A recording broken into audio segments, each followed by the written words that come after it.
Le Seigneur soit avec vous. Et avec votre esprit. Bonne nouvelle de Jésus-Christ, selon saint Luc. Gloire à toi, Seigneur. Le même jour, c'est-à-dire le premier jour de la semaine, 2 disciples faisaient route vers un village appelé Emmaüs, à 2 heures de marche de Jérusalem. Et ils parlaient entre eux de tout ce qui s'était passé. Or, tandis qu'ils s'entretenaient et s'interrogeaient, Jésus lui-même s'approcha et il marchait avec eux. Mais leurs yeux étaient empêchés de le reconnaître. Et Jésus leur dit, « De quoi discutez-vous en marchant ?» Alors ils s'arrêtent tout tristes. L'un des deux, nommé Cléophas, lui dit, « Tu es bien le seul étranger résidant à Jérusalem qui ignore les événements de ces jours-ci. » Il leur demande, « Quels événements ?» Ils lui répondent, ce qui est arrivé à Jésus de Nazareth, cet homme qui était un prophète, puissant par ses actes et ses paroles, devant Dieu et devant tout le peuple, comment les grands prêtres et nos chefs l'ont livré, ils l'ont fait condamner à mort et ils l'ont crucifié. Nous espérions que c'était lui qui allait délivrer Israël. Mais avec tout cela, voici déjà le 3e jour qui passe depuis que c'est arrivé. À vrai dire, des femmes de notre groupe nous ont remplis de stupeur quand, dès l'aurore, elles sont allées au tombeau, elles n'ont pas trouvé son corps. Elles sont venues nous dire qu'elles avaient même eu une vision des anges qui disaient que Jésus est vivant.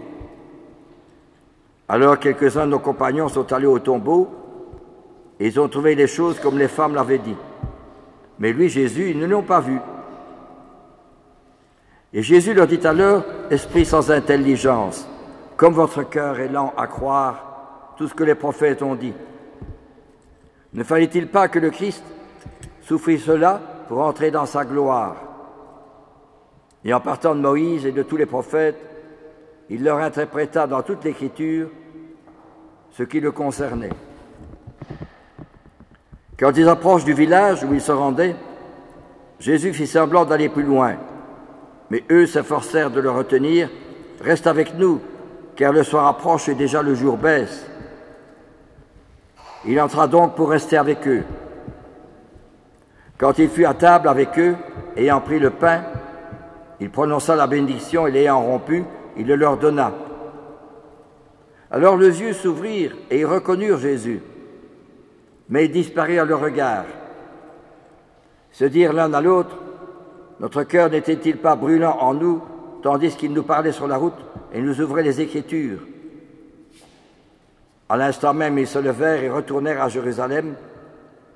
Ils y trouvèrent réunis les 11 apôtres et leurs compagnons, qui leur dirent, « Oui, le Seigneur est réellement ressuscité, il est apparu à Simon-Pierre. » À leur tour, ils racontaient ce qui s'était passé sur la route et comment le Seigneur s'était fait reconnaître par eux à la fraction du pain. Acclamons la parole de Dieu. Louange à toi, Seigneur Jésus.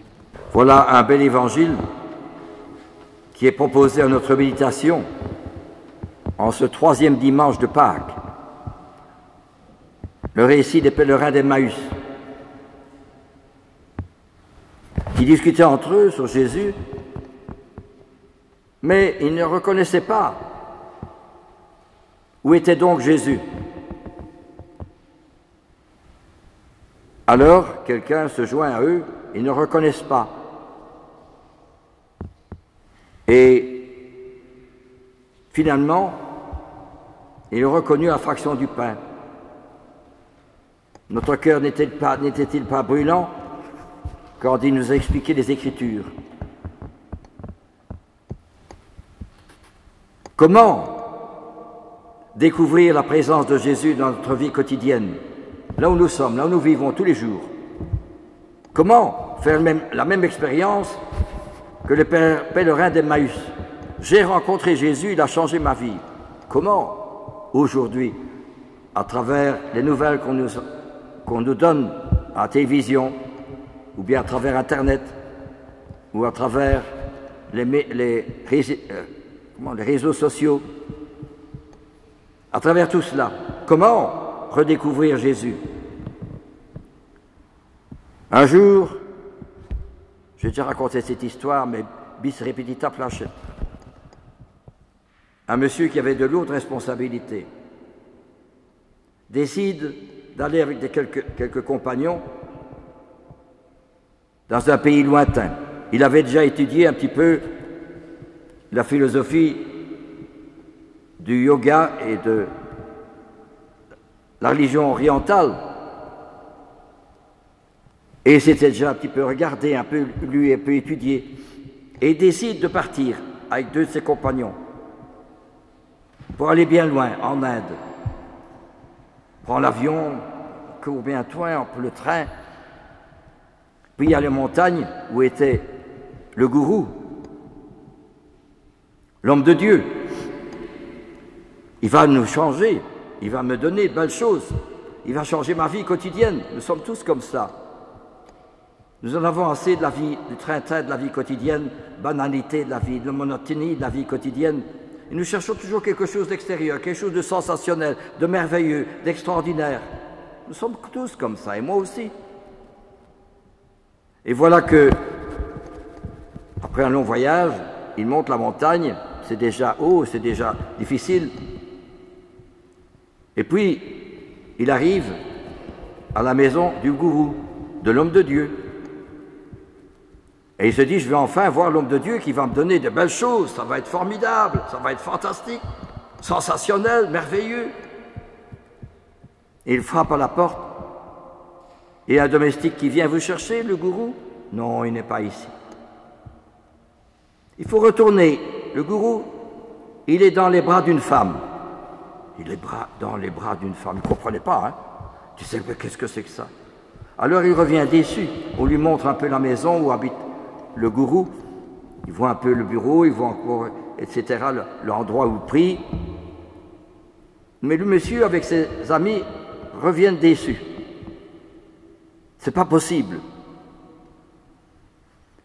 Et puis on prend le train, on prend l'avion, puis on vient à Liège, enfin les environs de Liège.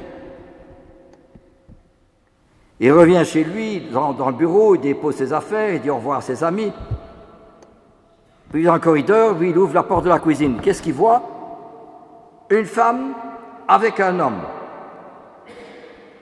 Et le gourou lui avait dit, Dieu, il est là. Un homme dans les bras d'une femme.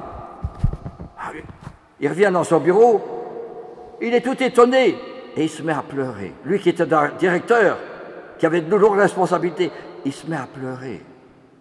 Il dit, c'est pas possible.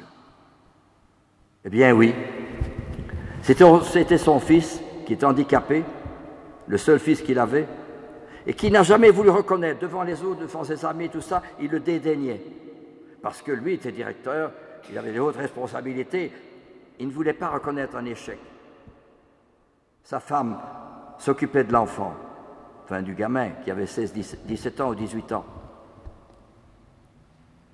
Alors il pleure, tout directeur qu'il est, tout homme de responsabilité. Et il revient, il prie d'abord. Il revient dans la cuisine et il embrasse son fils, qu'il n'a jamais embrassé parce qu'il le dédaignait. Et cet homme a été complètement bouleversé, complètement changé. Quand il est arrivé dans son entreprise, eh bien là, tous les employés et les ouvriers disaient, mais comme il est changé, notre directeur, il est attentif à chacun, il est aimable, il est serviable, et il vit simplement, il n'appelle pas plus de beaux affaires, non.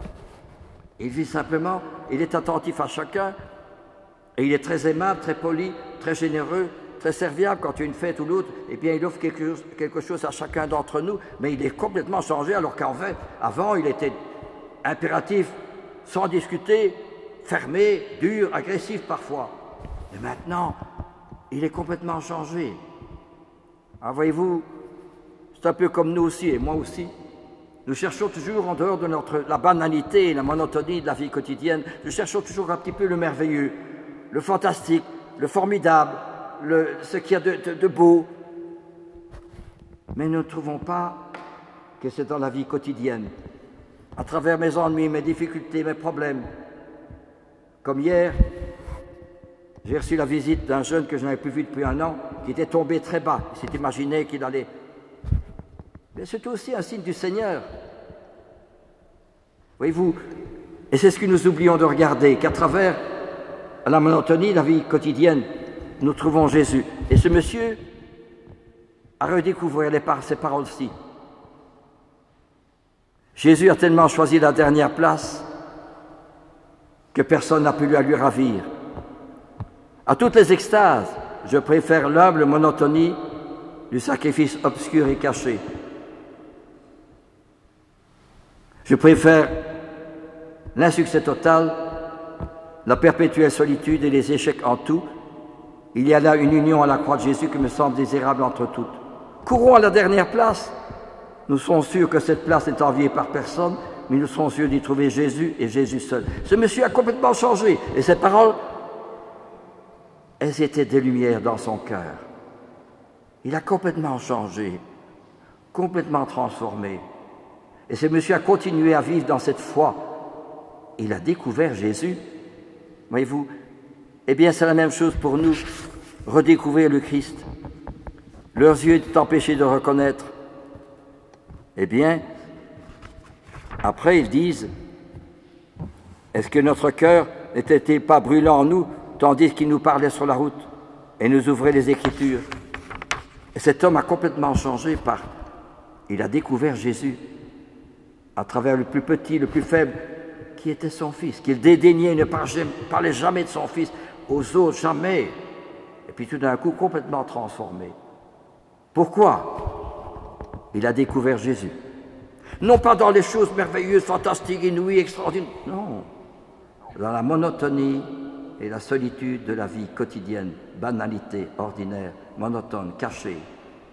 Et il a préféré alors, comme la petite Thérèse et comme les saints et comme Charles de Foucauld, il préférait la prière, l'amour de la prière cachée, l'amour du service caché, l'amour du sacrifice caché. Et il préférait toujours tout ce qui était caché, tout ce qui était humble.